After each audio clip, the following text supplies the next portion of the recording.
Number 16 on our Cache Valley Media Group's list of the top 25 Aggie football players, Stephen Kotsanlee, the Aggies punter out of Melbourne, Australia. He has basically been Utah State's punter now the last 3 years. Had a terrific year last year, kicking inside the 20, 19 of his 53 kicks. Always seems to kick in great spots to negate returns against Utah State. He averaged more than 42 yards a kick in the kicks last year compared to 40 that he had his first year at Utah State. An Australian rules football guy for most of his life, he eventually got into that academy in Melbourne that teaches Australians how to punt an American football with the hopes of earning a scholarship. And a number of Australians have come here, and he has come to Utah State and done a great job as the Aggies punter out of Melbourne, Australia, and Box Hill High School.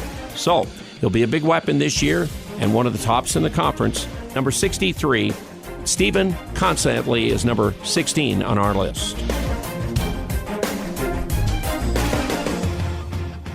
I love talking to Stephen Kotsanlee. Maybe just because of the accent. I'm sure that has a lot to do with it. But he's a good dude, and he's a fun interview. And he's a good punter. Probably one of the most impactful plays that perhaps he's most remembered for is the punt that almost didn't happen. And he was able to smartly see somebody was coming at him, pulled it back, and then shifted and still punted it away, avoided getting it blocked. Yeah, he's a smart player, and he's very good at his job. He's not this traditional punter that just bombs it down the field. He doesn't have a giant leg, but he's a technical punter. He does his job very well. He only had 2 touchbacks out of, I think, 53-ish punts, give or take, which is a tremendous rate. Was able to get him inside the 20 a lot. He's able to control his punts and work with his coverage team. Because obviously that's a huge thing is, you got to work with your coverage team to make sure you're putting it in the right spot so they can get there. And so he does his job very well. Doesn't have the flashy, yards per punt stat. He's not really high up on those. Like I said, he does his job and he does it well, which is what you need. Right, and I think that when I spoke to him last year, he talked about punting similar to the way he approaches punting, similar to how a golfer might approach wherever he is at on the golf course. If whether he needs to use a driver or a wedge or an iron, and he has that type of skill set in his mind about how he approaches where he is on the field and where he wants to place the ball.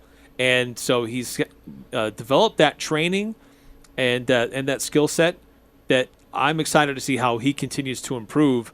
Kind of interesting that a punter is not quite in your top 15, but he's close. One of your most impactful guys on the team because they can play a really big role in flipping the field and helping a defense out. Yeah, flipping the field, and maybe if your drive stalls out around the 50-yard line, if you can pin them inside the 10, you're setting them up.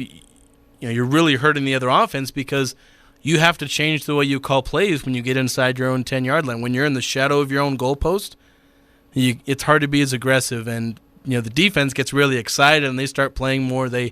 Because they're smelling a safety, and so having a punter like that is a good thing. And I remember a few years ago, Boise State game, it was 2019, I think, or no, maybe it was 2018. I think it was 2018 because Utah State was at Boise State.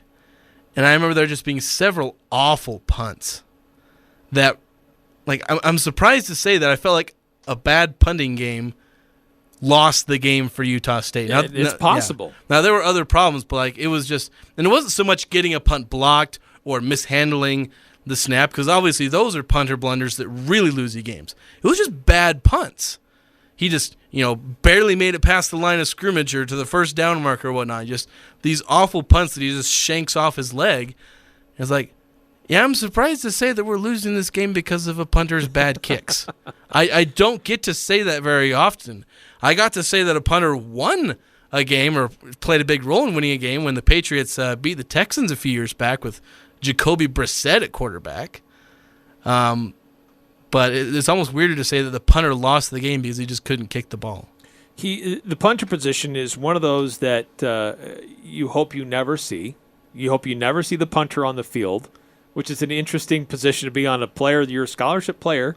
Sometimes not always a punter scholarship is given to a punter, but you're a player on the field. You're part of the roster.